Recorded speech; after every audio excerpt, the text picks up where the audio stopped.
આજે તો ગામમાં ચાંદલો હતો ને ત્યાં એટલી બધી મજા કરી કે તમે બી હસી હસીને ગાંડા થઈ જાહે. વિડીયોમાં આગળ જુઓ. માણાનું એટલું થાય છે आइए देखते हैं मजा आएगा। ગુડ મોર્નિંગ, હર હર મહાદેવ ને સ્વાગત છે તમારું મારા આજના નવા અમને બ્લોગમાં. આજે તો સવારમાં નાહી ધોઈને રેડી થઈ ગયો પછી રામપીરીને લઈને મેં નીકળી ગયો ભાઈબંધના ઘરે જવા માટે. ને પછી ભાઈબંધના ઘરે ગાડી મૂકી દીધી ને અમે તો ચાલતા જ નીકળી ગયા ચાંદલાવાળા ઘરે જવા માટે. ને મંડપના અંદર એન્ટ્રી મારી ને એટલે તમારા ભાઈ તો જોઈ લીધી ને તેમ ચાય પી લીધી. ને પછી આ ભાઈ લોકો લાગી ગયા મિક્સર મશીન માં આદુ પીસવા માટે ને એટલી વારમાં મેં તો ઘરે આવીને તૈયાર પણ થઈ ગયો. ને પછી ચાંદલામાંની નવરી પણ તૈયાર થઈને આવી ગયેલી પણ આ ભાઈ હજુ તૈયાર નહીં થઈ રહેલો ને આના નાટક જુઓ.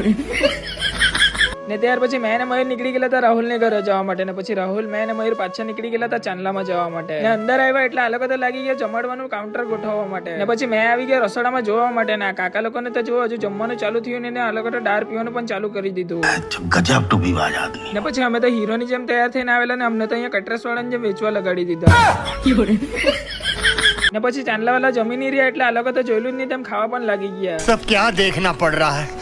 अच्छा है मैं अंधा हूँ। માણાનું એટલું થાય છે ગોઠી પડવાનો હતો. ને આ કાકા 500 રૂપિયા રોજ લે એટલે એની વેચવાની સ્ટાઇલ તો જુઓ. गजब टू बी बाज आदमी। ને આ છે જેનો ચાંદલો છે તે ભાઈ ને ભાભી. ને ત્યાર પછી અમે લોકો પણ સવારના જમવાના બાકી જતા એટલે બધા બેસીને અમે પણ ફટાફટ જમી લીધું. ને આ ખમણ તો કોઈ દિવસ જોયેલું જ નહીં તેમ આખો વાટકો લઈને બેસી ગયેલા.